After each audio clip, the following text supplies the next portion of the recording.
Hola, buenos días. Mi nombre es Juan Carlos Monedero. A continuación vas a escuchar una conferencia titulada Aborto, ideología de género y educación sexual. ¿Cómo hacerle frente? Esta conferencia tuvo lugar el 16 de diciembre de 2018 en Garupá, Misiones, y fue organizada por la Red Federal de Familias de esa provincia. El motivo de esta charla, que va a ser una conversación, se pueden acercar un poco más. Dicen que los chicos que se sientan atrás de todos son los que se portan mal, ¿no? Al menos en el colegio eso es lo que pasa. El primer día de clases entran y los chicos que se portan mal sistemáticamente van atrás de todo, a la esquina, ¿no? Lo recordaremos. Así que bueno, ¿qué nos pasa como sociedad? La idea es describir algunos hechos puntuales y después ir desarrollando una explicación que apunte a las causas de lo que nos pasa para luego ver cuáles son los remedios, cuáles serían los remedios. Y también valorar lo que se ha hecho, porque sería equivocado, falso e injusto decir que no se hizo nada y que esta degeneración avanzó sin ningún tipo de límite. No es así. Vamos a algunos hechos que son indicadores de lo que nos pasa. Una nena de 13 años que queda embarazada.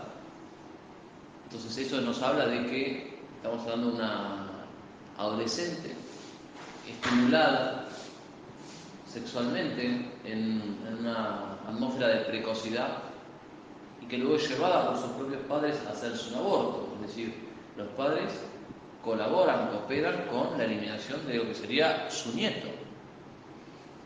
¿Qué podría ser más lejano en nuestra imaginación que ver un abuelo ensañado con su propio nieto? Bueno, acá lo estamos viendo. Es decir, la imagen de un abuelo es algo de ternura, los abuelos le dan cariño a los nietos, los aman. Y sin embargo acá vemos todo lo contrario. Una familia que está dispuesta a matar a su nieto, un gobernador en Entre Ríos, por poner un ejemplo, hay muchos más, que aprueba el protocolo, un protocolo que es una lista de procedimientos para matar. El protocolo de aborto es una lista de procedimientos con pasos secuenciados cuyo fin es matar a un inocente. Médicos que matan o que dejan morir, a esta altura ya da lo mismo, que sacan a un bebé del vientre de una mujer a los 5 meses, que saben lo que está pasando y no hacen nada, que saben lo que pasó y denuncian los hechos cuando ya ocurrieron, que no van e impiden que pase, sino que simplemente creen, tranquilizando su conciencia, diciendo, no, ya pasó esto. Clases de educación sexual, donde a los niños se los invita a vestirse como nenas, ¿no? Hay clases, hay testimonios de varones que son maquillados, que les ponen collares, maestras que intervienen y dicen cómo tienen que jugar los varones a los juegos de nenas, cómo las nenas tienen que jugar a los juegos de varones.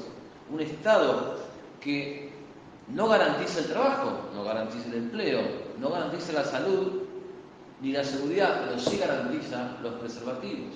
O sea, eso va a ser un derecho y siempre vas a encontrarlo en cualquier lado. Ahora, empleo, seguridad, trabajo, salud, eso no está garantizado.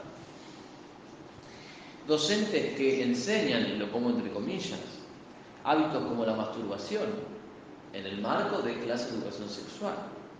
Hace poco circuló también la denuncia de un sacerdote que sostenía que en la clase, en los profesorados de maestros de grado, había personas, una de las estrategias era apagar la luz y que los alumnos se toquen entre sí.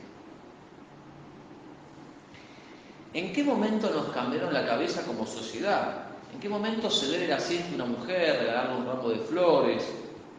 ¿En qué momento cualidades como la virginidad, la femineidad, la coquetería de una mujer pasaron a ser cosas que eran como imposiciones de alguien? ¿En qué momento el hecho de que una mujer fuese femenina, suave, pasa a ser algo como que es un acto de despotismo, una imposición de un varón? ¿En qué momento ser guarango, ser sucio, decir malas palabras se volvió popular, se volvió un negocio, se volvió algo común, que pasa? ¿Cómo fue que nos pasó esto? ¿Por qué nos está pasando? Entonces la pregunta es, ¿hay un ataque? Y si hay un ataque a la sociedad, ¿quién? ¿Quiénes están detrás de ese ataque? ¿Cómo ocurre? ¿Por qué?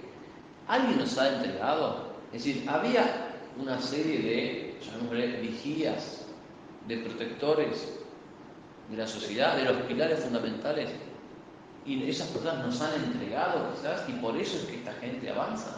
Algo de esto puede estar pasando. Hay gente que viene luchando. Me acompaña Julieta de la Red Federal de Familias, delegada de Misiones. Entonces, hay esperanza, no es que no haya esperanza, pero nuestras esperanzas tienen que ser fundadas en algo real. La esperanza no puede ser venir haciendo lo mismo. No hay esperanza si repito el hábito y el cuadro que me llevó a donde está. Hay esperanza si intento revertir los actos que me llevaron a donde estamos. Entonces yo creo que hay esperanza, pero hay una esperanza si cambiamos y damos una especie de volantazo y empezamos a hacer cosas que no hacíamos, empezamos a dejar de hacer cosas que hacemos y empezamos a contradecir algunas de las cosas que hacemos. Pero para eso hay que saber cuáles, hay que estar seguro de cuáles son. Porque de lo contrario, sin una seguridad, nuestra acción está condenada al corto plazo, al cortoplacismo.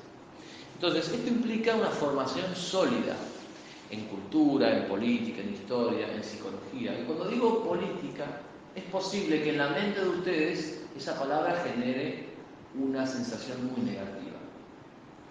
Y es comprensible, porque uno asocia política a corrupción, asocia política a partidos políticos, asocia política a tejes y manejes, a cosas turbias, oscuridades, a carpetazos, a algo de lo cual se quiere alejar. Todos tenemos conocidos y conocemos muchos casos de gente que está en la política y que ha tenido que traicionar sus principios o aceptar un sobre bajo la mesa o que hoy dice una cosa y ayer dijo la contraria. Pero cuando yo digo política no lo digo en ese sentido, sino en el sentido de concepción política, es decir, de un pensamiento de cómo debería ser la política, que no es otra cosa que la polis, la ciudad. Es decir, cuáles son los principios, los pilares, la esencia de una ciudad, que hace una ciudad que sea ordenada. En el fondo lo que queremos es una ciudad ordenada. Eso es lo que queremos. Y como somos católicos, queremos una ciudad ordenada a Dios. Y aquellos que no son católicos quieren por lo menos una ciudad ordenada hacia un bien mayor, que es Dios. Entonces, lo que buscamos es el orden en la ciudad. Entonces, ¿puede haber orden cuando hay injusticia? No, evidentemente no. De ahí que si la necesidad de formarnos está presente, nuestro peor enemigo o uno de nuestros mayores enemigos sea la ignorancia. La ignorancia nos vuelve vulnerables. Somos vulnerables cuando no sabemos. Frente al que sabe, si yo no sé, soy vulnerable. Estoy librado a su buena voluntad. Si es una buena persona, perfecto. Pero si él sabe más que yo y me quiere hacer daño, lo puede hacer. Eso significa que tenemos que formarnos porque si no, vamos a ser víctimas. El título de esta conferencia es cómo hacerle frente a el aborto, que es una práctica criminal, a la ideología de género y a la educación sexual.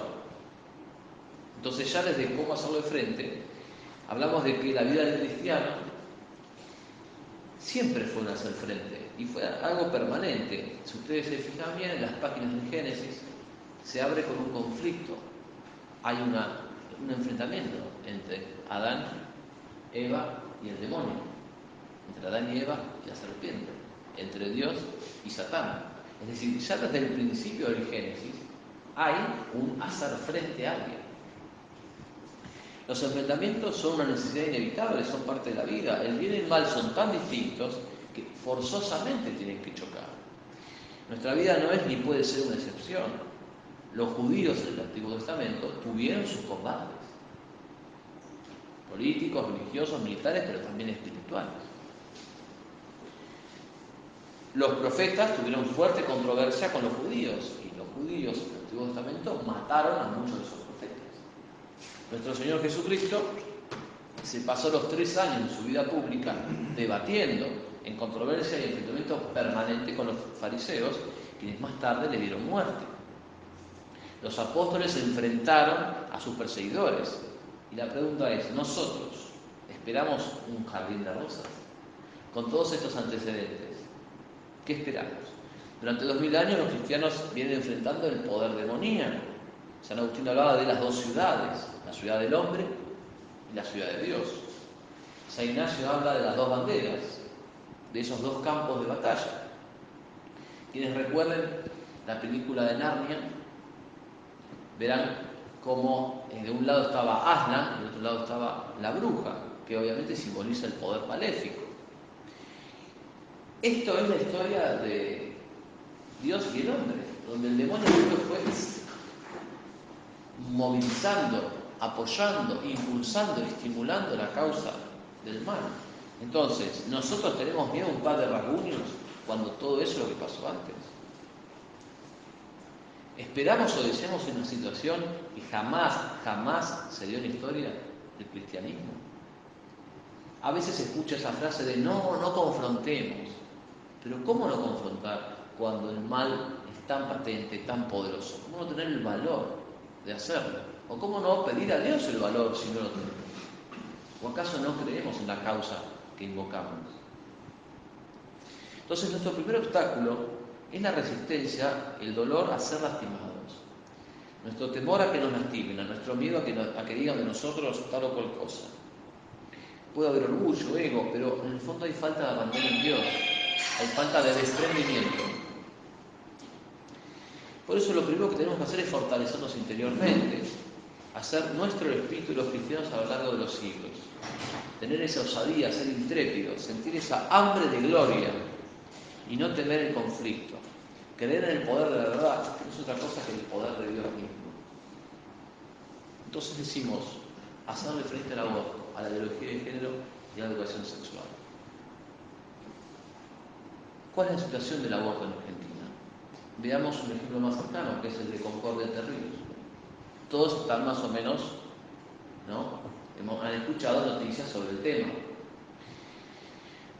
6 de diciembre circula la noticia de que fue realizado un aborto en Entre Ríos. Parece ser que fue realizado hace casi un mes. Hay fechas que datan del 10 de noviembre, 11 de noviembre de este año. Según el periodista, se informó que el niño fue retirado del vientre de la madre, artificialmente por supuesto, lo que se llama un parto inmaduro. El parto está maduro a los 9 meses, parto inmaduro. Según el periodista, él habló con personal médico y dice que el niño fue abandonado 10 horas. Y ahora hay toda una controversia entre el hospital que dice no lo abandonamos 10 horas, nació muerto, y el periodista que dice lo abandonaron 10 horas. Uno dice tardó en morir, tardó en morir. Ahora bien, ambas versiones no pueden ser verdaderas al mismo tiempo, pero en algo coinciden, en que hubo un aborto. Es decir, llegamos a un punto en que la defensa del hospital no es yo no maté al inocente, es no, yo lo maté, nació muerto y nunca lo dejé morir. Pero ustedes se dan cuenta que es lo mismo dejar morir a un inocente 10 horas que matarlo un minuto antes. Es exactamente lo mismo. Y sin embargo, como la noticia pegó en el imaginario público, es que ellos saben a desmentirlo. Pero aunque fuera verdad que no lo dejaron morir 10 horas, es verdad que lo mataron. Entonces, tenemos el aborto en Entre Ríos, una denuncia de violación no muy creíble. El mismo abogado de la familia dice que el violador tiene 16 años, pero no hay noticia de si está encarcelado, no hay noticia de quién es. Está bien, uno puede decir es inimputable, es menor, pero permítanme a mí dudar de que si el chico tiene 16 años y se sabe quién es, y si el mismo abogado nos dice que la niña primero ocultó la violación, luego ocultó el embarazo y luego habló de violación, permítanme dudar de que en vez de ser una violación sea otra cosa, es decir, una relación consentida, una chica de 13 años y un varón de 16, que luego se presenta como violación para darle más, comillas, fuerza al reclamo del aborto.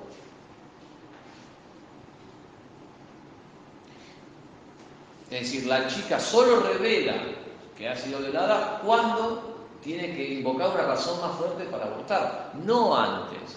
Raro, ¿no? Un poco raro. Entonces, ¿cómo hacerle frente en este caso? Bueno, en este caso lo primero que hizo el periodista fue tomar información fidedigna. Entonces, la manera de hacerle frente al aborto es yendo a la fuente, no movernos o manejar información de segunda, tercera o cuarta mano. Hay que tratar de ir a la fuente, porque sabemos que existe el teléfono descompuesto. Entonces, en la medida en que yo esté más cercano con el origen de los hechos, hay más verosimilitud y tendré más detalles y realismo.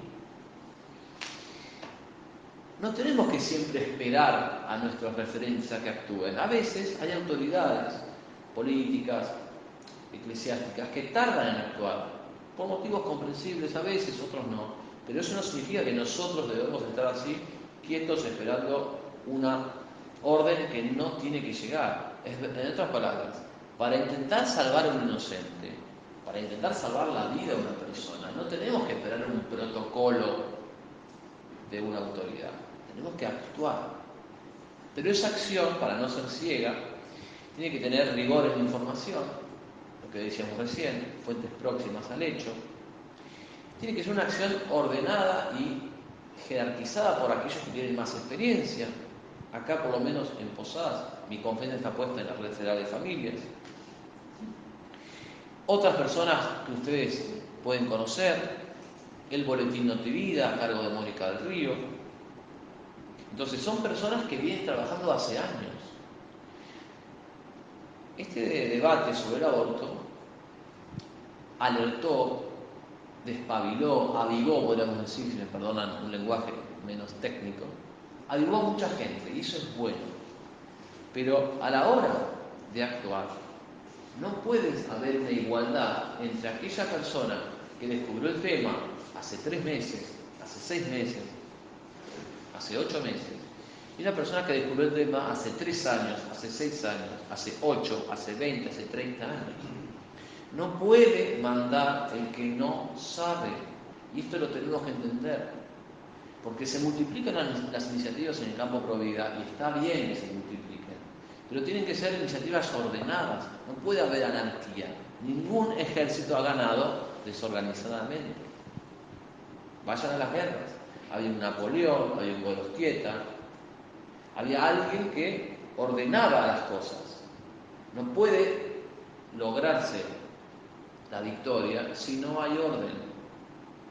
Esto no significa que haya despotismo ni abuso de autoridad, sino simplemente orden. Tiene que haber orden. No puede mandar el que no sabe.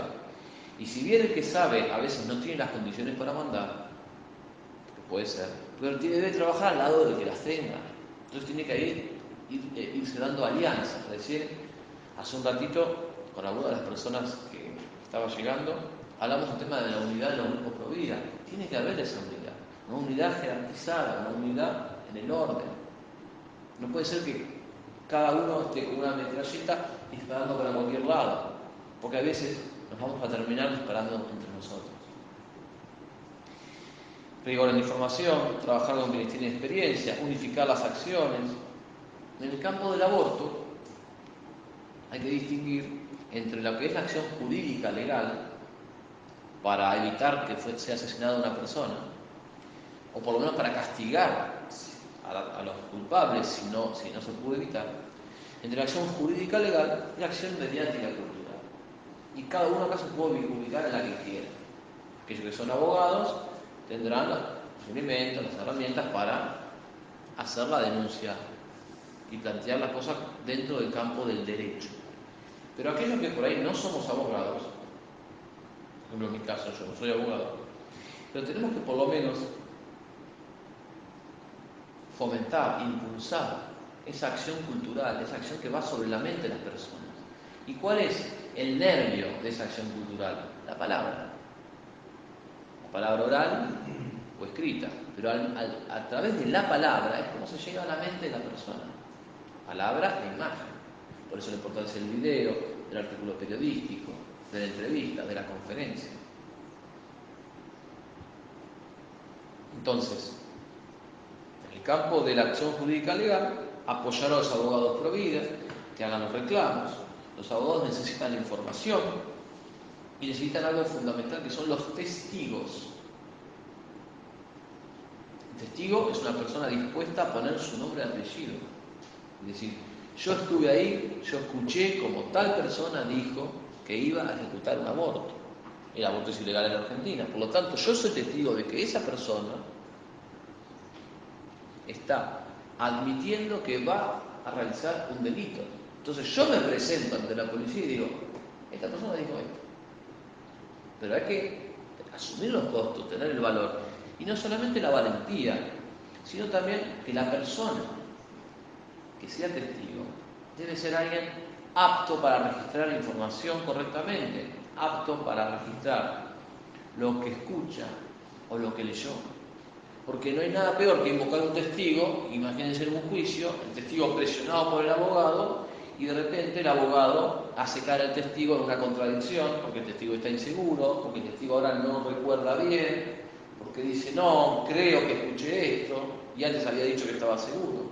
Entonces, tenemos que ejercitarnos nosotros, no sabemos si el día de mañana seremos testigos de algo, pero tenemos que ejercitarnos en la capacidad de registrar correctamente la información. Porque nada peor que de repente ser testigo de algo y uno diga, no sé si escuché bien. No, esto se entrena. Mi capacidad para registrar información se entrena. Y si no estoy entrenado, no puedo ser testigo. No sirvo a la causa. O sea, no sirvo plenamente a la causa si no soy capaz de registrar información con precisión. Entonces, tenemos que capacitarnos en esto. Esta habilidad se entrena, no es que se nace con esto, no se nace. Se entrena con una metodología de estudio, con el hábito de lectura comprensiva en el caso de la lectura, con entrenamiento sobre el tema de qué escuchaste, qué no escuchaste, cómo, el tono. El apoyo económico de que están en las condiciones de ser testigo, del abogado. A veces ciertos comerciantes o empresarios desean colaborar económicamente. Esta es una manera de hacerlo, colaborar con los estudios jurídicos pro vida. En el segundo campo, habíamos dicho, jurídico-legal, mediático-cultural. En el campo mediático, ¿cómo se enfrenta el aborto? Nutriendo de información fiable a los periodistas que escribimos sobre los temas. En este caso, por ejemplo, Gustavo Bodian, el periodista de Entre Ríos, que fue el que tuvo el valor de hacer circular esta información. Gustavo Bodian, el Entre Ríos. Por esa disposición para hacer llamadas, investigaciones, pesquisas, averiguaciones, es decir, para que se pueda salvar una vida, que es a lo que aspiramos, es necesario una acción de muchos factores. No puede recaer todo en una persona. Porque quizás la persona que tiene la capacidad y el conocimiento en derecho, por decir algo, no tiene un auto. Y en ese momento necesita un auto. Capaz hay otra persona provida que tiene el auto pero no tiene conocimiento en derecho. Quizá otra persona, ninguno de los dos tiene un contacto con el periodismo, pero hay otro tercero que sí lo tiene. Cada uno aporta lo que puede aportar en función de un único fin, salvar a un inocente. Esta causa necesita estudio. Entonces una persona tiene el estudio porque viene hace años formándose, pero quizá no tiene los medios. Otro tiene los medios, tiene buena voluntad, pero sabe que no sabe. Entonces y se va complementando. Hay que trabajar unidos. Las llamadas en un hospital, cuando se descubre el caso del aborto, lo que en general quieren los directores del hospital es que no se sepa. ¿Por qué? Porque cuanto más oscuridad haya, mejor. Ahora, si llama a alguien y le pregunta, ¿es verdad que se va a hacer un aborto? La operadora quizá tiene instrucción de negarlo, pero va a informar seguramente al jefe. Llega una llamada, llega otra llamada, llegan 4 llamadas, llegan 20 llamadas, llegan 200 llamadas. Y eso lo que hace es poner al director en guardia y decir, esto viene en serio. Y si todavía no decidió hacer el aborto, sabe que habrá un costo. Por lo tanto, a veces quizás no podamos salvar una vida, pero por lo menos podemos vengar la vida. Señalar a los responsables. Cuando fue el debate sobre el aborto, los abortistas pedían una lista negra de médicos que objetaran la práctica. Y fue muy buena la respuesta de grupos como La Plata por la Vida, que dijeron, no, queremos una lista negra de los médicos que realicen la práctica. No quedarse solamente en defender, no, pasar al contraataque. Pero para eso hay que presionar, llamar. Y esas 200 llamadas las pueden hacer 200 personas, porque para cada una es un minuto. Pero no puede hacer una sola persona todo. Hay que coordinarse detrás de quien tenga la experiencia. Una vez que está terminado el artículo, difundirlo. WhatsApp, Facebook, Twitter, Instagram. Tocar a los contactos que tengamos, quizás tenemos un conocido acá, que sabemos que es provida, que es periodista. Mirá, te podemos llevar esta información, ¿te interesa? Te lo doy. O sea, trabajar inteligentemente. Así le hacemos frente al aborto.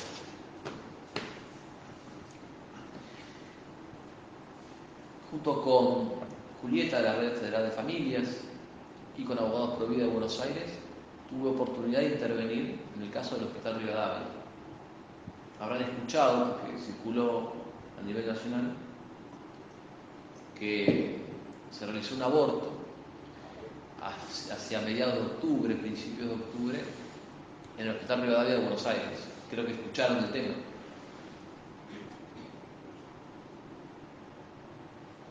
Y fue fundamental que entre Abogados Pro Vida y Red Federal de Familias y la persona que les habla, fuimos cruzando información permanentemente. Cruzar información significa que lo que yo escuché lo confirmo con otra fuente independiente, porque a veces puede ser mentira, puede ser un error, puede haber imprecisión, o puede ser que lo que yo escuché responde a una situación que se cambió. Quizá alguien me dice, no, el doctor tal trabaja en este hospital. Y era verdad, porque trabajaba, pero renunció o se fue hace 2 meses. Pero la información que yo tengo es desde antes.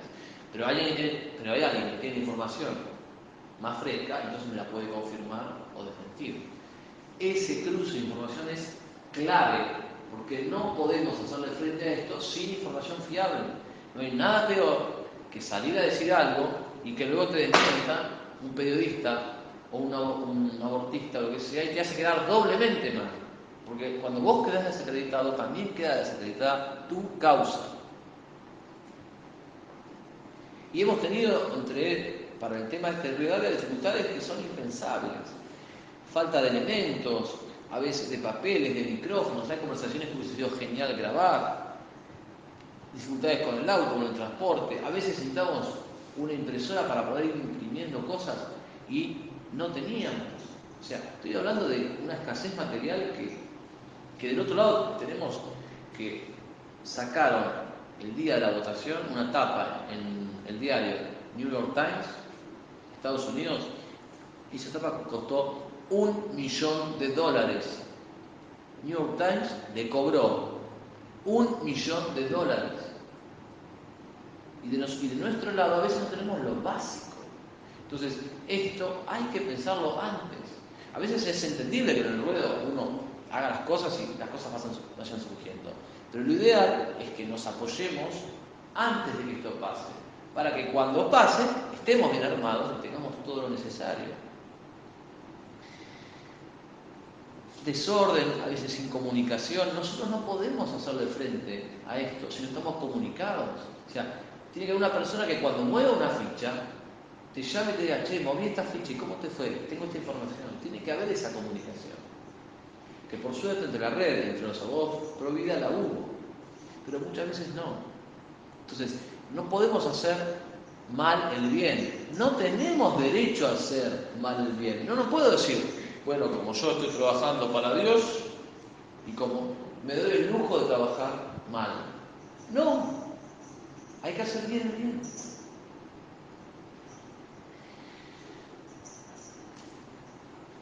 recabar información fiable, ir a la fuente. Nos apersonamos varias veces en el hospital y dijimos, bueno, yo estoy preguntando. Sí, ¿qué tal? ¿Usted quién es? Me llamo tal. ¿Y qué? Una información periodística. Sí, una investigación. ¿Están haciendo un aborto? ¿Sí o no? La pregunta disyuntiva tiene mucha fuerza. Hay que usar la pregunta disyuntiva. ¿Sí o no? Cuando alguien no puede responder sí o no, quizás está escondiendo algo. Pero entonces mi información es, el hospital no responde. Y eso ya es una información. Porque una práctica criminal, el hospital debería decir, nosotros no hacemos prácticas criminales. Cuando el hospital me dice a mí que no se hacen abortos por teléfono y al otro día tenemos la reunión con el director del hospital y el director nos dice en la cara, a mí y a otro provida, que están considerando si van a hacer o no el aborto, yo encuentro una contradicción. Porque uno me dice no y otro me dice tal vez. Esa contradicción hay que explotarla. Hay que informar las contradicciones en el discurso del otro. Hay que explotar esas contradicciones. ¿Por qué? Porque no puede ser verdad que no se hagan abortos y que el director nos diga, estamos viendo si se va a hacer la práctica. Hay que explotar ahí. Por eso es que, de la misma manera que en el deporte, en el boxeo, en las artes marciales, en cualquier disciplina competitiva, uno tiene que conocer los puntos débiles del adversario y explotarlos, acá es lo mismo. Cuando conocemos los puntos débiles, estamos enfrentando el aborto. Hacemos frente al aborto. Averiguar datos puntuales, direcciones, tenemos que hablar de la dirección del hospital, responsables, apersonarse y hablar con las autoridades. Confirmar datos puntuales. A veces los datos puntuales son claves, nombres. Eduardo Fernández Rostelo, director del hospital, responsable del aborto. Horacio Rodríguez Larreta, jefe de gobierno de Buenos Aires, responsable administrativo del aborto, porque fue él el que firmó el protocolo. Averiguar si en los hospitales hay capillas, porque entonces yo puedo articular una acción. Saber que los sacerdotes tienen la obligación de colaborar con los provida, porque tienen la obligación de enfrentar el aborto, porque tienen la obligación de enfrentar un asesinato. Porque en el aborto se da un pecado de excomunión, queda excomulgado la persona que colabore, coopere y practique un aborto. Entonces no puede haber un sacerdote que, si está en la capilla, en el mismo hospital, no puede un sacerdote decir, no, bueno, yo no me quiero meter en eso, o hagan ustedes. Y tiene que involucrarse, debe involucrarse, es obligación suya involucrarse, no puede no involucrarse. Y para todas estas cosas, vuelvo a repetir, precisión y orden mental. Si una persona no sabe registrar datos, no puede estar registrando datos. Si una persona no retiene fechas, no puede estar reteniendo fechas. Entonces, esa persona, si quiere colaborar, que colabore con lo que pueda. Y si quiere registrar datos, que se capacite primero y luego registra datos. Pero no podemos ir a hacer una acción que nos excede. Yo no puedo ir a jugar un partido de fútbol con la selección argentina. No estoy en forma, no soy un buen jugador, no me han elegido. Voy a hacer un papelón. Yo no puedo ir a la NBA e intentar jugar al lado de los mejores. No puedo ir a un concierto de música e intentar dirigirlo. Eso lo podés hacer vos porque sabés, yo no puedo. Entonces, le pedimos las cosas a los que lo pueden hacer. Y si quiero capacitarme en eso, porque quiero colaborar, recorro el camino que le costó a otros tantos años. No se puede hacer el bien con voluntarismo. Tiene que haber gente idónea. Y si no somos idóneos, tenemos que unirnos con los que lo sean. Porque en algo seremos idóneos. Aportaré lo que puedo aportar desde mi idoneidad. El que pueda aportar derecho aportará conocimientos de derecho, psicología, medicina, los medios. Uno podrá aportar el dinero, otro podrá aportar el contacto. Pero no podemos hacer todo. Tenemos que ser humildes y reconocer nuestras limitaciones. Se ve demasiado en el campo pro vida, y perdón que lo diga, un voluntarismo donde hay gente que quiere hacer todo. Los casos de aborto son un punto de fuga donde se cruza lo psicológico, lo político, lo legal, lo jurídico, lo filosófico, lo argumentativo. Prácticamente no hay nadie que pueda abarcar todo eso, pero sí varios. Pero esos varios pueden abarcarlos si trabajan coordinadamente y juntos. No hay alguien que pueda saberlo todo. Entonces tenemos que aliarnos. Si hay alguien que asume todo eso, generalmente lo hace mal. Decíamos que registrar bien información es importante y luego contrastarla entre sí, contrastar la fuente A con la fuente B y ver dónde hay coincidencia y dónde hay incongruencia. Por ejemplo, recién decíamos que el periodista decía, hubo un aborto y se abandonó al bebé a los 5 meses, 10 horas. ¿Sí o no? Y el hospital dice, hubo un aborto y no se abandonó el bebé, sino que nació muerto. No dice, lo matamos nosotros. Pero dice, nació muerto. Entonces, ¿hay incongruencia en el relato? Sí, pero sobre una base de congruencia. El aborto se realizó, se mató el inocente. Esta habilidad es una habilidad para ver las cosas así y tenemos que poder explotar esa habilidad. Es decir, como mínima sos un asesino, como mínima. Como máxima sos además un asesino o alguien que dejó morir o hizo un abandono de persona. Pero como mínima y a partir de tus propias palabras, vos mismo estás confesando que hiciste el aborto. Esa habilidad tenemos que desarrollar. Y acá entra en juego la lógica, las reglas de la lógica, y entra en juego la filosofía. Entonces, tenemos que capacitarnos en lógica y en filosofía. Periodísticamente, buscar la conformación de datos puntuales, informar lo comprobado y distinguir lo comprobado de lo posible. No puedo yo decir que lo comprobado es lo mismo que lo posible. Entonces, si yo tengo un dato, lo digo. Pero si yo tengo una hipótesis, no puedo decirla en el nivel del dato, porque si no, lo que es queda igualado con lo que puede ser. Y eso es poco serio, eso es amarillismo, y eso trae como consecuencia de que nuestras propias fuentes se vuelven inverosímiles. Y después le damos pasto al adversario que diga, ustedes exageran, ustedes mienten, ustedes dicen una cosa por otra. Ese es un lujo que ellos se pueden dar, porque ellos tienen muchos medios de comunicación a su favor, nosotros no. Porque donde nos equivoquemos, nos van a pegar. Si yo tengo una discusión con ustedes están en contra del aborto, yo estoy a favor, pero yo puedo probar que un dato puntual de ustedes es equivocado, voy a golpear en el punto más débil. No en el otro punto donde podemos discutir 20 horas, sino en el punto más débil, en el dato equivocado. Y ese dato va a hacer que diga, si un dato es equivocado, quizás los demás también. Entonces, esto es una estrategia, es como un ajedrez. Pensemos que cuando hacemos una jugada, el otro está haciendo otra jugada. No estamos solos en el tablero. No es que yo muevo una pieza y el otro queda quieto.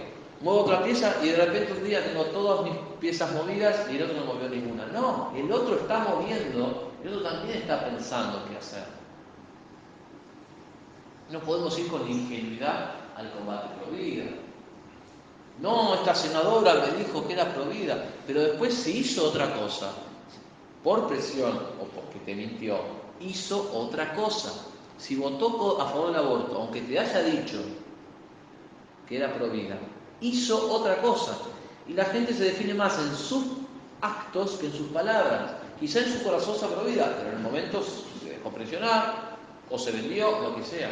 Pero la gente no, yo no puedo darle más valor a lo que me dijo que a lo que hizo. Lo que hizo, lo que hizo, ya está. No, pero me trató bien, me recibió un mate, pero me hizo pasar. No me importa. Entonces, en ese sentido hay que romper ciertas convenciones para respetar los mandamientos. O sea, respetemos los mandamientos, pero rompamos algunas convenciones. Esto es difícil, porque tenemos una educación, un pudor natural, pero si nos están metiendo en la cara, No podemos jugar limpio con aquel que juega sucio. Buscar la confirmación, explotar las contradicciones del adversario, eso también es parte de hacerle frente al aborto. Exigir detalle en las respuestas. Si se trata de una práctica de salud, no hay por qué esconder nada. Salvo la identidad del paciente, no hay por qué esconder nada. A nosotros nos pasó en la reunión con el director del hospital de Davia, Eduardo Fernando Costero, había varias personas propias. Yo llego un poco más tarde, porque me entero tarde de la reunión, y veo que había unos abogados prudentes que estaban entregando un petitorio al director, un petitorio por el niño por nacer, para salvar la vida del niño.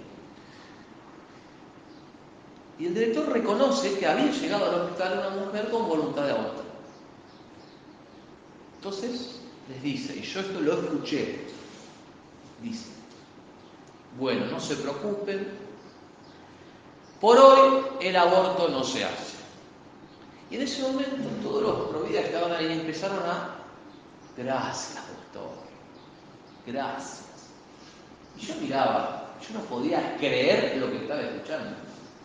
Gracias por entendernos, besos, abrazos, fraternidad. Y entonces yo interrumpo esa correría y digo, hoy no, y mañana sí. Hoy no, pero mañana qué. Y entonces el director cambia la cara, se acomoda y empieza a decir que no, que sí, que estaba viendo. Y yo le digo, o sea que el hospital está viendo si va a hacer el aborto. Pero lo que hice yo fue presionar en un detalle que nadie había presionado. Hay que presionar, hay que hacer las preguntas incómodas, porque si no, nos íbamos de esa reunión y seguramente alguien iba a anunciar victoria provida, el niño se salvó. No, a lo sumo le dimos 24 horas más de vida y después terminó siendo asesinado. Entonces, en ese momento, hacer una pregunta incómoda fue romper la cordialidad. ¿Estoy de acuerdo? Sí, pero era necesario. Y así también averiguamos, cuando yo le digo, ¿quién tiene la última palabra en el hospital? Él me responde, textual. El ministerio podría dar vuelta eventualmente la decisión del hospital. A lo que él me responde, a lo que yo le digo, entonces, ¿el director del hospital no tiene la última palabra en su propio hospital? Y respuesta de Eduardo Fernández Rostero, ya te contesté. Me estrecha la mano, me agarra la mano y me dice no. Así descubrimos que el ministerio estaba presionándolo. Y parece que él se dejó presionar y lo hizo. Pero a veces hay que romper esa cordialidad, esa convivencia. Pero no es romperla porque soy maleducado, porque soy grosero, es romperla para salvar la vida de alguien, o por lo menos para irme con información que me permita visibilizarla y así salvar la vida de alguien. Lo pongo al revés. Si ustedes estuvieran en ese vientre materno, ¿no les gustaría que la gente que estuviese afuera hiciera todo lo posible para salvarlos? ¿Sí o no? Si ustedes estuvieran en ese vientre materno, ¿no les importaría que alguien hiciese una pregunta incómoda a un director si con eso logra salvar la vida de ustedes? No les importaría. Les dirían, por favor, haz todo lo que puedas, salvame. Todo lo que puedas dentro de lo legal y lo moral, pero salvame. No estés jugando a ser educadito, no estés jugando a la diplomacia, no estés jugando porque me van a matar y después de eso no hay vuelta atrás. Entonces, esto lo digo con crudeza porque ocurrió así. Algunos jugaron a ser educaditos y el director estaba más enojado con las llamadas que se le hicieron para que no mate al chico, las pintadas que se le hicieron en protesta, y dijo, no, por favor, que no circule la identidad de la chica embarazada. Eso le importaba mucho. ¿La vida del niño? No. Bien. Ya cerramos el tema, cómo hacerle frente al aborto de esta manera. ¿Cómo hacerle frente a la ideología de género?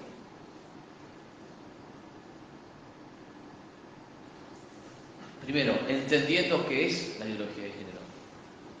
Primero que entender que es una ideología. Capacitarnos en eso. Es un concepto propio del campo de la historia del pensamiento, de la filosofía. Entender de dónde viene la palabra género, cuál es su origen ideológico.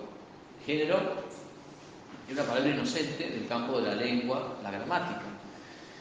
Decíamos artículo masculino, artículo femenino, neutro. Las palabras tienen género y no pasaba nada, no había ningún problema.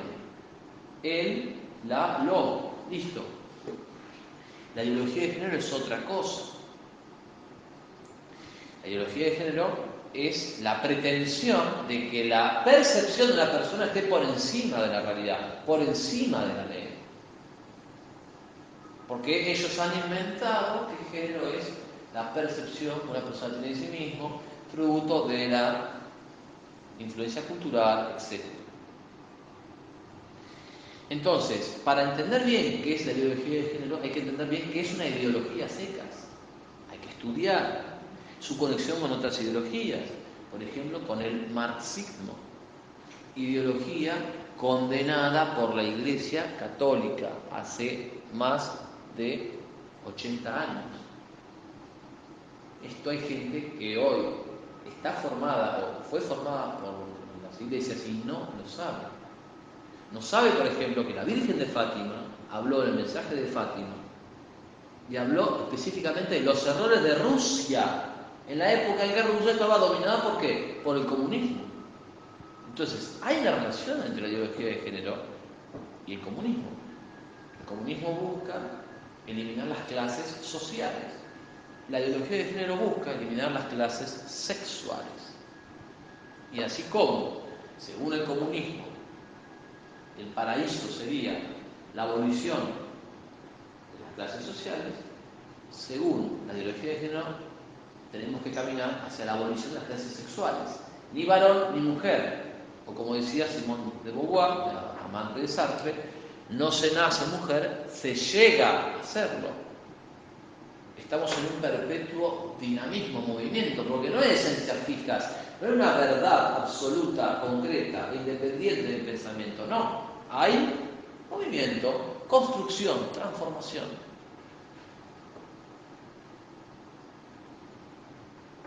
Eso es lo que está pasando. Entonces, si hay movimiento, yo no soy un varón. Usted no es un varón, sino que nos estamos construyendo. Nuestra identidad se está construyendo. Todo está en perpetuo cambio. Esa es, o sea, lo que estamos viviendo no es otra cosa que el relativismo de siempre, pero trasladado a la esfera sexual, que antes no estaba en la esfera sexual, estaba en la esfera moral. Yo he tenido miles de discusiones, hace años, ahora no, donde decían, no, yo soy relativista, para mí esto es así, para vos no, bueno, sí que no. Pero nunca había llegado el relativismo a comerse a la persona. O sea, el tipo te seguía diciendo, yo soy relativista, pero yo soy varón. O sea, todavía no había sido 100% relativista. Pero ahora el relativismo ha llegado a comerse a su propio origen sexual. Inclusive, disculpame, entre los chicos de secundaria, yo soy docente, y entre los chicos secundarios, primero o segundo año, en estos últimos tiempos, te puedo decir que es moda las parejitas de lesbianos de homosexuales. Igual claro. Preguntar qué es homosexual o qué es un acto sexual o la condición sexual, y no te saben decir, pero ellos andan de la mano, ¿no? Y juegan, yo creo que juegan a ser homosexuales y lesbianas, sin entender y comprender que esto es jugar mal, con fuego, exactamente, con fuego. Sí, sí. Y digamos, todo lleva a esto que vos decís, a una deconstrucción de la persona y de la identidad. A una disolución de la identidad. Exacto. Fíjense que ahora en Naciones Unidas no sé cuántos géneros reconocen, 100, 120, puede haber 240. O sea, ya ni siquiera dicen hay dos géneros, que palabra que hay que exterminar, la palabra género, sino que ahora dicen hay 120, 119 géneros. Es decir, se está llevando la guerra ideológica no solo ya a las cuestiones de moral económica, de moral sexual, de si existe Dios, si la Biblia es la palabra de Dios, se está llevando al plano de la identidad misma. Entonces, todo esto, para entender bien de dónde sale, esto no empezó en marzo, el 1 de marzo, cuando Macri dijo, habilitamos el debate sobre el aborto. No, esto es un proceso que lleva siglos. Porque antes de Macri hubo una Cristina Fernández de Kirchner, con su ley de identidad de género, 2012. Y antes de eso hubo todo un proceso donde la política podemos decir, se frivolizó durante el menemismo. Luego estuvo la parte de Alfonsín. Hoy, la izquierda que campea en las universidades es descendiente de la izquierda que el señor Ricardo Raúl Alfonsín puso en las cátedras de las universidades. Y en eso fueron ellos más inteligentes que nosotros. ¿Por qué? Porque apuntar a la universidad es apuntar a la inteligencia. A los centros de formación, a las cabezas. En cambio, mucha gente por ahí provida dice, no formemos tanto, no sabemos repartir volantes. Está muy bien repartir volantes, pero siempre y cuando lo que diga sea correcto. Y para que lo que diga sea correcto, lo tiene que pensar alguien que es estudiado. Hagamos una charla formativa. No, porque si formamos en algunas iglesias. Me ha pasado en Buenos Aires. Una feligrés que estaba encargada de la formación de una parroquia me invitó a mí a dar una charla. Yo preparé la charla, les hablé de varios temas, tuvo una excelente devolución de los que intervinieron. A los pocos días le digo a esta amiga mía, digo, bueno, ¿cuándo hacemos la segunda clase? Y no sé, porque el párroco no quiere. ¿Cómo que no quiere? ¿Por qué no quiere? El párroco había ido, o sea, todos habían participado muchísimo. No, porque dice que quizás es demasiada formación y él no quiere que haya tanta formación. El párroco.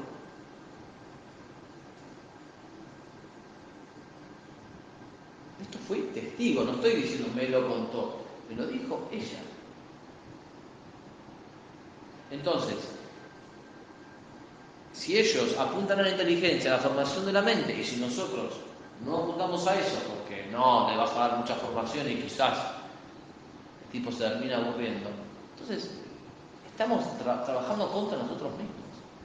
Inclusive avanzan, disculpame, a mí me han contado colegas que en la facultad acá en la UNAM, en la parte de la Facultad de Humanidades, tienen una cátedra de lenguaje inclusivo y la que no está de acuerdo la tiene que cursar igual. Y vos puede que vos digas que sos prohibida o que estás en contra de lo que es género, porque convengamos que la UNAM es totalmente formación de género. Bueno, pero todo eso viene de que el poder político ha puesto la inteligencia, ¿no?, a personas con una ideología destructiva, a veces de izquierda, a veces ideología de género, a veces ideología anarquista. Esto no comenzó tampoco con Alfonsín, viene de antes. La revolución marxista tuvo lugar en 1917. Al año siguiente tuvo acá lugar la reforma universitaria, en 1918. Ahí la izquierda empieza a meterse en las universidades. Pero ellos han fomentado esto. En eso han trabajado bien. O sea, Dios no niega al malvado el fruto de su trabajo. Es parte de la justicia del mundo. Si el malvado trabaja más, tendrá más fruto que el bueno que trabaje menos o que trabaje mal. Entonces, si entre ellos tienen a alguien que tiene capacidad para escribir, lo fomentan para que siga escribiendo más. Si alguien tiene capacidad de hacer videos, lo fomenta para que haga más videos. Tiene capacidad alguien que tiene capacidad para dar charlas, lo fomenta para que dé charlas. Fomentan a su gente. Nosotros esperamos que las cosas nos caigan del cielo. No, qué barbaridad. ¿Cómo avanza el enemigo? Pero si yo no estoy haciendo nada, ¿cómo no va a avanzar el enemigo si yo no hago nada? O si aquellos que deberían hacerlo no lo hacen.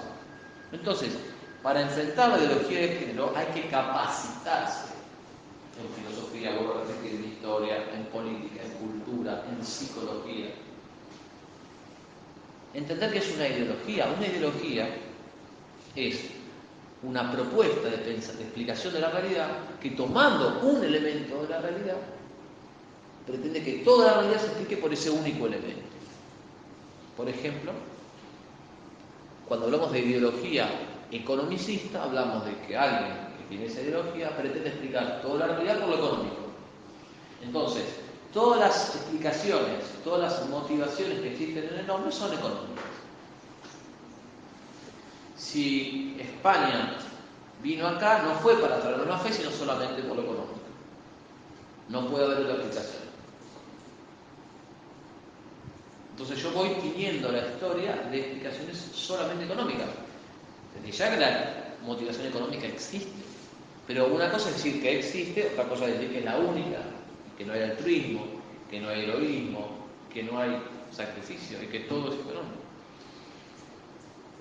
Entonces, la ideología de género lo que hace es la tiranía de un único elemento. ¿Cuál? La autopercepción. Por eso yo propongo empezar a instaurar el vocablo despotismo de género. Porque ahora es, como yo me autopercibo así, vos me tenés que ver así, vos me tenés que llamar así. Y si no me llamás así, marche preso. Es un despotismo de género, es una tiranía de la autopercepción. Perdón, Adelante. yo suelo mirar por ahí unos videitos de estilo que están hablando de cómo nos atacan por ahí, qué sé yo.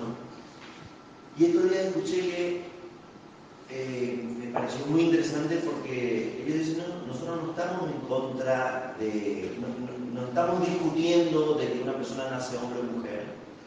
O sea, eso es como que de una manera lo reconocen, digamos.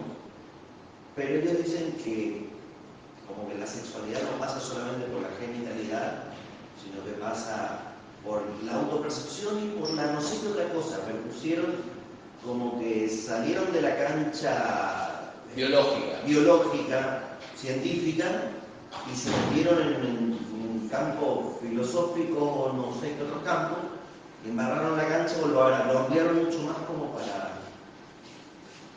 ¿Qué decir en ese aspecto? Porque claro, no te están diciendo, no estamos en contra de la ciencia. No estamos en contra. Tenemos la ciencia, sí, pero lo nuestro es otra cosa. Yo a eso le diría esto. Ellos, como decís muy bien vos, intentan evadir el terreno de lo científico, de los hechos.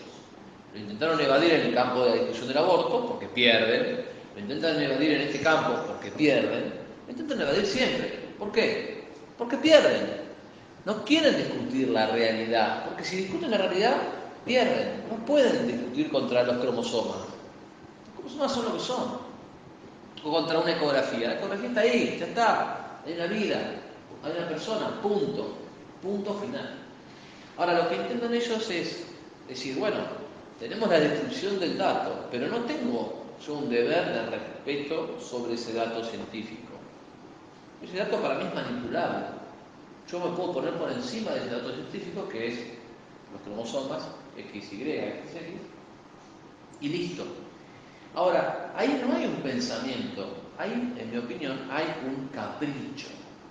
Y al capricho no hay forma racional de vencerlo. Ellos no tienen principios teóricos, tienen objetivos y metas. El que tiene un objetivo y meta no tiene una teoría que defiende porque la crea verdadera y con el que podés tener un debate honesto. No. El que tiene un objetivo, una meta, te quiere vender algo a como dé lugar y es deshonesto.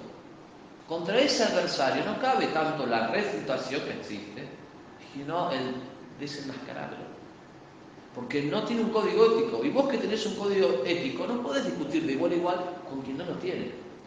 Por esto es que ellos no son solo personas que piensan distinto. Al cuestionar lo obvio, al polemizar lo que es evidente, son saboteadores sociales, son terroristas de la palabra. No es alguien que está equivocado en el error, pero que quizás con un argumento, o quizás con...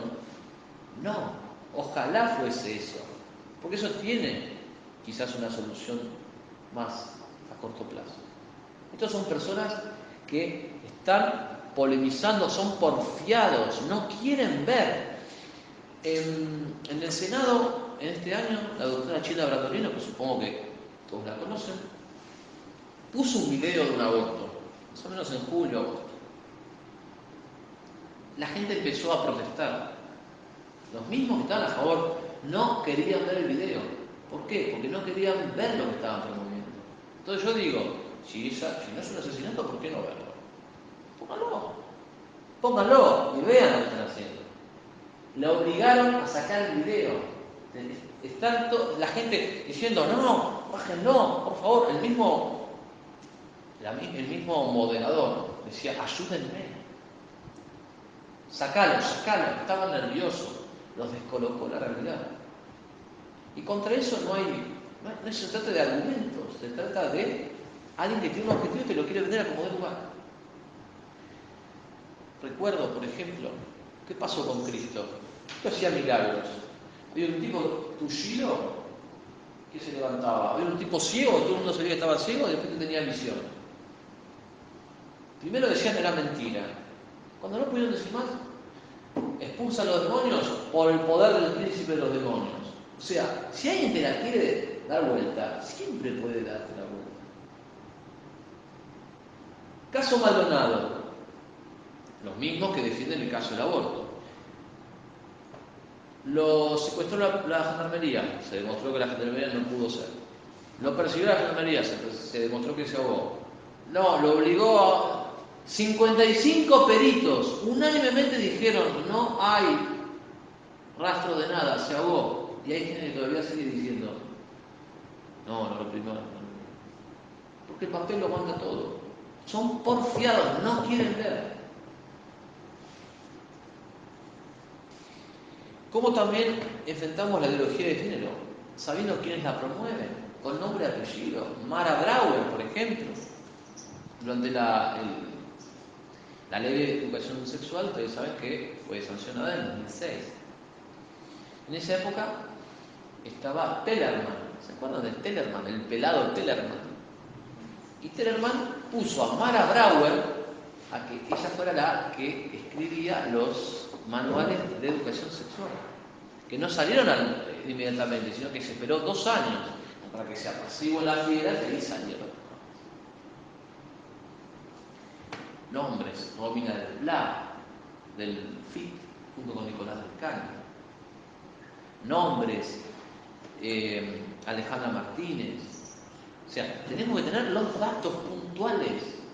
Tendríamos que ser como en el TEI, una persona y tener un mapa donde tenemos los nombres y apellidos de todas estas personas que se están moviendo, que están actuando permanentemente. Permanentemente influyen en la realidad argentina, en la política, en el periodismo, en la literatura, en el arte, permanentemente. Periodistas como Jorge Lanata, Luis Novarecio, políticos, por ejemplo, Miguel Ángel Pichetto, que metió tantas fichas en este tema, pseudoartistas, la cineasta Lucrecia Martel, ustedes conocerán a otros artistas, escritores, actores. Entonces tenemos que tener bien los falsos católicos de Católicos por Derecho a Decidir. O sea, son todas personas que van moviendo fichas en esto, las entidades.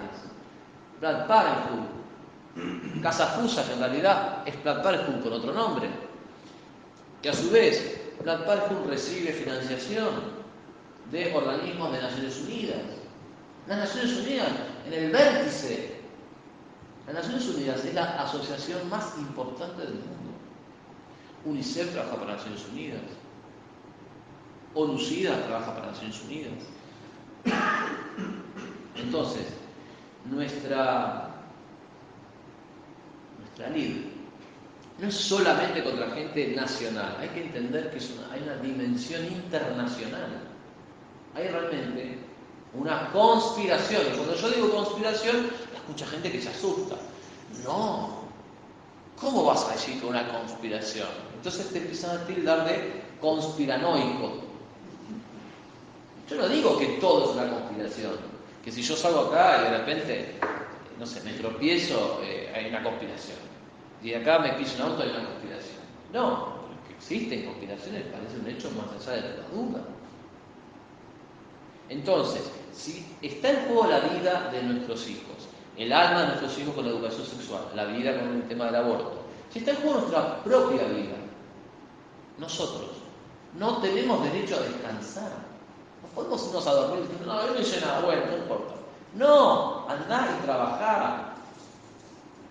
O sea, esto es algo de todos los días, que es una militancia de todos los días, que debería darnos orgullo, porque es por nuestra patria, por nuestros hijos, nuestra familia. No como, uy, tengo que hacer esto. Supuestamente estás de acuerdo, supuestamente te gusta, supuestamente amás tu causa. Entonces, enfrentar la ideología de género es descubrir quiénes la promueven, con nombre y apellido, cuáles son sus puntos fuertes, cuáles son sus puntos débiles, quiénes no hacen nada, o quiénes han pateado en contra, debiendo haber pateado a favor. La ley de matrimonio igualitario es una ley que está atravesada por la ideología de género. Y en su momento hubo un sacerdote católico, Nicolás Alessio, que jugó y metió ficha a favor de esa ley. Tenemos que saberlo, lo escrachamos acá, Nicolás Alessio. Entonces tenemos que saber los que no hicieron nada y quiénes hicieron contra nosotros. Tenemos que saberlo, porque de lo contrario es una ingenuidad enorme. No puedo ir por la calle rodeándome de gente que no sé quiénes son. No puedo. Es suicida. Y también tengo que ver el que no hizo nada, el que llegó ayer, el que llegó anteayer, el que llegó hace 6 meses. Bueno, está bien, bienvenido, pero tengo que saber, si no hizo nada antes, ¿por qué? ¿Por qué si tenía poder no hizo nada antes? ¿Por qué hay periodistas hoy pro vida, supuestamente, pero empezaron a hablar de la pro vida en marzo, cuando vieron 2,5 millones de personas en la calle, y no antes? ¿Cuánta gente hay que trabajó antes? ¿Cuánta gente hay? Entonces yo me permito, no digo que hay que rechazar a nadie, pero sepamos bien, tenemos que tener los datos. No podemos ir con una candidez suicida por la vida.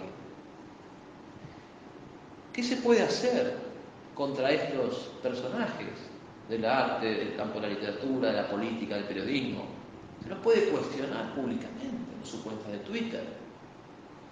Ellos están acostumbrados a que la gente los alabe. Ahí hay un punto débil de ellos. Cuando vos estás acostumbrado a que todo el mundo se arrodille y vos decís, no, 2 son 5. Muy bien, doctor. Esa pared blanca es negra. Muy bien, doctor. Y todo el mundo te está alabando. Se te va inflando el ego. Esa gente tiene un gran punto débil ahí. Y es un lugar para tocar, para pinchar ahí. Tiene sus debilidades. Tenemos que poder explotarlas. Cuestionar públicamente a los artistas o periodistas que promuevan estas causas. Si tienen servicios o si proponen servicios o venden cosas, no comprárselas, no consumir su música o al menos no pagar por ella, no difundirlos. Les aviso que ellos hacen lo mismo con nosotros. Amaru Botana, ¿ustedes creen que algún abortista la difunde? Abel Albino, ¿ustedes creen que alguien lo difunde? Un hombre que salvó 17.000 vidas, salvó a 17.000 chicos de la desnutrición. ¿Ustedes creen que alguien lo difunde? Y sepan además que existe este ejército de periodistas, escritores, artistas, políticos. Se constituye como una suerte de corrección política, que luego, cuando vos hablás contra la ideología de género, contra el aborto, contra la educación sexual, sale a destruirte públicamente, a escupirte, a descalificarte, a desestimarte. Es lo que se llama la corrección política, la tiranía del pensamiento. Lo hicieron incluso con gente del palo de ellos. A principio de año, Araceli González dijo, yo no soy feminista. Salieron a pegarle con todo. Araceli González, no estoy diciendo que Araceli es la mujer modelo para los cristianos. Probablemente no. Pero dijo algo que se salió del guión y fue destrozada públicamente. Facundo Arana fue destrozado públicamente. Hasta el mismo Jorge Lanata hace años, cuando tuvo una discusión con ese hombre que dice llamarse Florencia de la Vega, Mismo Jorge Lanata fue acusado de discriminación. Cacho Castaña, no estoy diciendo que Cacho Castaña es el modelo de varón cristiano, pero también él fue destruido por esa corrección política. Entonces, se está formando una corrección política que trabaja a partir del miedo, mete el miedo. Porque no es que te dan un argumento, te dicen, como decíamos decir, un argumento por el cual, no, es el miedo a que si opinas distinto, te vamos a atacar. La corrección política vive del miedo, por eso el antídoto contra ella es el valor, el coraje. Animarnos a decir la verdad. Animarnos a decir la verdad. La corrección política juega con el miedo. Por eso, qué mejor que mencionar los nombres de aquellas instituciones o entidades que vienen diciendo la verdad, como Notivida, como la Red Federal de Familias Misiones, como la revista Cabildo, como el Centro de Estudios Nuestra Señora de Itatí en Corrientes, como Farus en La Plata, o también otro grupo, La Plata por la Vida. ¿Y cómo enfrentar la ideología de género? Podemos hacer donaciones a esos grupos, difundir sus artículos, sus contenidos, aportar información, hacerle críticas constructivas. Valoramos las críticas constructivas.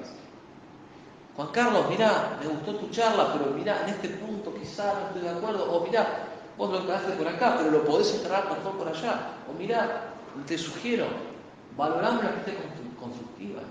Está bien que estén. Uno se equivoca y necesita de la mirada del otro. Bienvenida sea. Por último, ¿cómo hacerle frente a la educación sexual?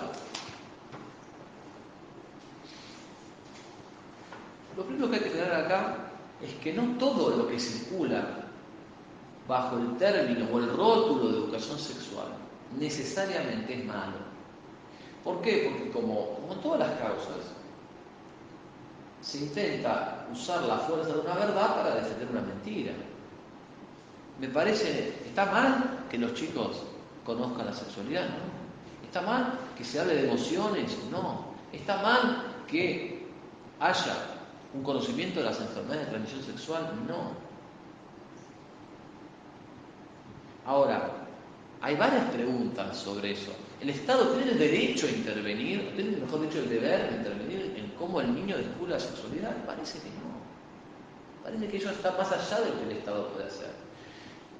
Está bien que el Estado intervenga en la educación, que promueva la alfabetización de las personas. Parece excelente. Está bien que el Estado intervenga en la sociedad, que promueva la construcción de rutas, de hospitales, de colegios, que llegue a donde la salud no puede llegar. Me parece que enfrente la inseguridad, que castiga la delincuencia, que dé sueldos dignos a los policías, a las Fuerzas Armadas, que defienda las fronteras. Me parece extraordinario. Ahora, el Estado tiene que pautar cómo el niño descubre la sexualidad. No. Entonces, una cosa es la educación en la virtud, en la prudencia, en la templanza, en la castidad, respetar las emociones de las personas, prevenir el abuso sexual. Eso es una cosa. Y otra cosa es la Ley de Educación Sexual Integral, que ya en el 2006 tiene una trampa en el artículo 2. ¿Por qué? Porque el artículo 2 dice que los contenidos de la ley serán definidos entre el Ministerio de Educación y el Consejo Federal de Educación. Y de ahí van a salir los contenidos. Ahora, si en el Ministerio de Educación pones un ideólogo de género, y si en el Consejo Federal las integrales están embebidos en ideología de género, ¿qué va a ser el fruto? Es esperable. Hay gente que salió a decir un spot, la palabra género no aparece en la ley, nos quiere imponer algo que no está en la ley. Es verdad que la palabra género no aparece en la ley, pero aparece en los manuales que son fruto de los dos actores que intervienen en la ley. En los manuales del 2008 y en los manuales del 2018. Entonces, ese argumento de que no aparece la palabra género ahí es equivocado, hasta es infantil. No aparecerá ahí, pero aparece acá. Y es lo mismo. Cuando llegue el profesor de educación sexual, vos no podés controlar lo que vaya a decir. Y por una clase que se dé probablemente bien, donde el profesor le diga, no, bueno, te expliquemos las emociones, la sexualidad unida al amor, por una clase que se dé bien, se van a dar 1.000.000 de clases más y lo sabemos. Entonces, no podemos tener la discusión de la educación sexual como si el Estado no estuviese promoviendo el aborto, como si el Estado no estuviese promoviendo un montón de otras cosas, como por ejemplo, no castigando la delincuencia. Hoy, el protocolo para darle más poder de fuego a la policía fue rechazado. Pero el protocolo para matar niños fue aceptado. Entonces, ¿más poder a la policía para enfrentar a los delincuentes? No. ¿Más poder a los agentes de salud para matar niños? Sí. En ese contexto, no podemos darle al Estado, no podemos por lo menos conceder al Estado la educación sexual. Por lo menos en el contexto actual. Si después me lo sacan de la mano, bueno, me lo sacan. Pero yo no puedo ir y poner la cabeza para que me la corten. Si después, en esa publicidad que estoy jugando, pierdo, bueno, pierdo. Pero yo no puedo rendirme antes de pelear. No es digno. No tiene sentido aceptar la educación sexual en este contexto. Si ustedes quieren discutirlo en otro contexto, pero no bajo el término de educación sexual, esos contenidos son buenos. Las emociones, la educación cristiana, la virtud, me parece extraordinario. Pero en este contexto es darle al Estado un arma que tenemos el 98% de certeza que la va a usar mal. Y tenemos un montón de denuncias que confirman esta presunción. ¿Por qué? Denuncia de que les enseñan masturbación a los chicos. Denuncia de que les enseñan a vestirse como mujer a los nenes y a las nenas como hombres. Denuncia de que los obligan a jugar juegos distintos. Hace poco apagan la luz, bueno, fuimos a tocarnos. ¿Qué tal? Juguemos a cambiarnos la vestimenta. Hubo una actividad que era, bueno, acá hay varios personajes, literatura, Pinocho, Caperucita, bueno, hace un Pinocho homosexual, hace una Caperucita lesbiana. Chicos, juguemos a cambiarles el final a los cuentos tradicionales.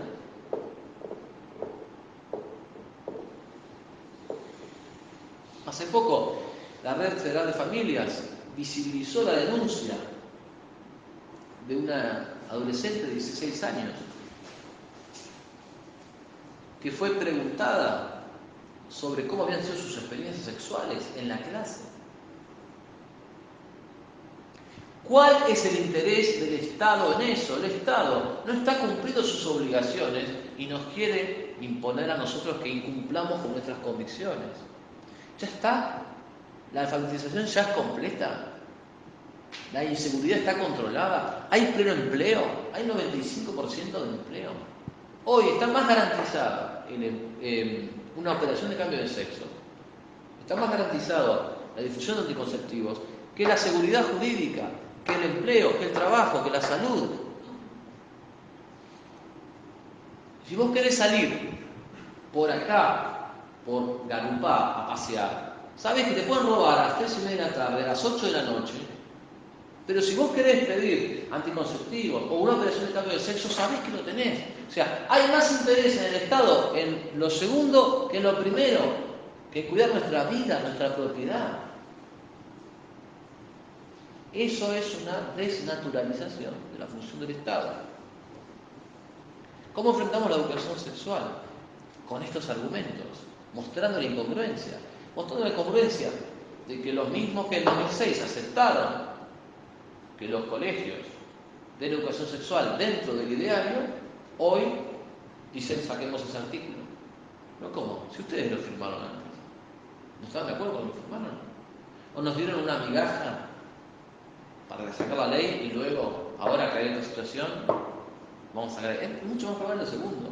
Hay que mostrar esa incongruencia, hay que señalarla, hay que explotar la contradicción. explotar las debilidades del adversario. ¿Puedo explicar eso? Claro, lo de la... ¿Qué artículos sacaron? Quieren sacar. Hay una reforma de la ley de educación sexual. Sí. Se está planteando. La educación sexual fue sancionada en 2006. Es el artículo 6 que hablaba... Es el 5 y el 9. El 5 y el 9 que hablaba la... Puede ser. El artículo la educación sexual 2006, en el contexto del gobierno de Néstor Kirchner y con otras leyes, por ejemplo la ley de contracepción quirúrgica, y con guiños del poder ejecutivo al aborto y a la biología de género, ya en esa época, 2006, fue denunciado por Revista Cabildo, fue denunciado por Notivida, 2006. En el artículo 5 y 9 se concede intervención a los padres y se concede que el Estado, que el colegio pacte los contenidos de educación sexual según su ideario. 12 años después dicen, no, queremos sacar esto. No queremos que los padres intervengan y no queremos que los colegios adecúen eso a su ideario. Pero son los mismos. Entonces yo digo, si no estaban de acuerdo con eso antes, ¿por qué lo firmaron? Y si lo quieren sacar ahora, es que en realidad nunca estuvieron de acuerdo. Hay que explotar esa contradicción, porque eso nos habla de la deshonestidad de estas personas. Hacen como quien cocina la rana, ¿Cómo dicen? como el chef que cocina rana. Si la rana le pone aceite caliente, por más congelada que esté, salta. Entonces le ponen aceite, punto. Sí, Cuando se da cuenta está frita. exactamente. Se van haciendo lento. Si hubiesen ido en el 2006 con la ley que nos plantean ahora, probablemente hubiesen perdido. Es lo que dice el Señor. ¿Qué pasa con...? Bueno, yo trabajo en un colegio católico. ¿Cómo hacen? ¿Cómo van a hacer? ¿Cómo van a ir contra la idea de una iglesia, de una religión mundial? Como ha ido antes. Ahí viene el otro banderazo. Pasa que cuando los colegios católicos se hacen... Como han ido antes, porque no es la primera vez que van contra nuestra fe. Vamos a la historia. En 1852 tiene lugar la batalla de Caseros. Hasta ese momento teníamos un Estado organizado en la Confederación Argentina, que era un Estado católico. Te puede gustar, nos puede gustar, a mí me gusta. Un Estado católico, confesional. Después de eso, el gobierno surgido de la Constitución de 1853 estaba atravesado por la masonería y por el liberalismo. La masonería es la que apoyó el aborto en este año en Argentina. Empiezan a gestarse leyes contrarias a la fe, la secularización de los cementerios, la ley de educación laica, que claro, uno dice educación para todos, dice sí, estoy de acuerdo. Educación obligatoria, sí. Educación laica, ¿qué significa? Que hay que sacar a Dios del currículum. Secularización de los cementerios, ley de educación laica, ley de matrimonio civil. Es decir, ya hubo ataques del Estado a la fe, siglo XIX. Entonces, ¿cómo lo harán ahora? Probablemente como lo hicieron antes. La ley de Si divorcio. no prohibían lo otro, que siga para la... Claro, bueno, esa es la diferencia que está haciendo ahora. Eso está moviendo la situación. Antes había como una suerte de doble moral. Ustedes hagan esto y nosotros hacemos esto. Ahora ustedes ya no van a poder ni siquiera hacer esto. Ahora esto es lo obligatorio. Pero ahora, fíjate, se empezó con el liberalismo y ahora nos están licuando con el marxismo. Y aquellos que discutieron el liberalismo antes tenían razón. Porque antes en el liberalismo podías decir todo, la verdad y el error. Y eso ya era malo, porque ya igualaba la verdad y el error. Ahora solamente podés decir el error. Es lo que dice usted. Primero nos cocinaron de a poco, tibiamente, y ahora están saliendo las cosas. Entonces, ¿cómo enfrentamos esto? También sabiendo que el problema no es solamente la ley de educación sexual, que esto es una ley dentro de un marco de leyes.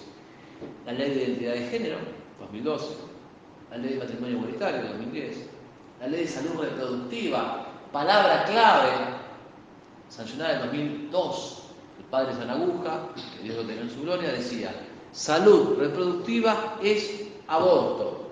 Es diplomáticamente aborto.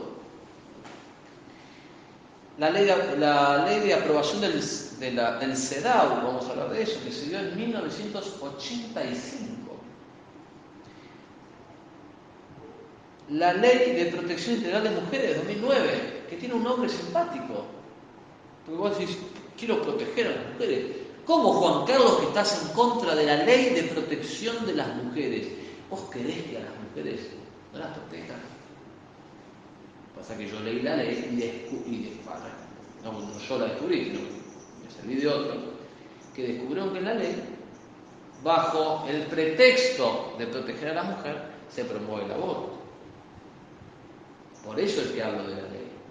Porque ellos hablan del concepto de violencia reproductiva. Entonces, ¿qué es violencia reproductiva?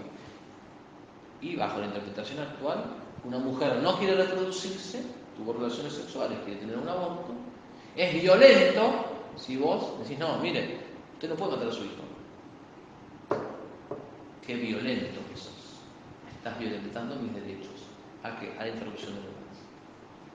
Entonces, no es un problema de una ley. Ya esta ley es un problema, pero hay que ver que esto es un marco legal. Por eso, si mañana la ley se cayera o ellos la archivaran, no es que nos podemos ir a dormir tranquilos. Esto sigue. ¿Cómo hacerle frente? Conociendo la ley, leyéndola, conociendo su origen, las cuestiones filosóficas, políticas e históricas que están acá atravesadas. Y para eso hay que conocer filosofía, conocer política y conocer historia.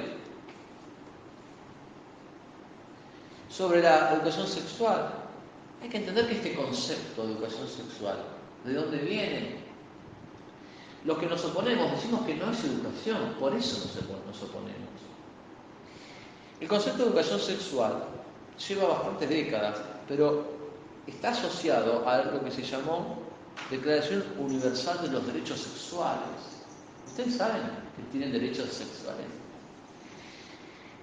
Como parte de los derechos humanos, en el marco de los Congresos Mundiales de Sexología, se han alumbrado Declaración Universal de los Derechos Sexuales y se incluye la educación sexual dentro de los derechos sexuales. Todo esto, por supuesto, no existe. No existen derechos sexuales. Existe el sexo, existe el matrimonio. No existen derechos sexuales, tengo un derecho. Pero esto se acuña demagógicamente como un derecho sexual.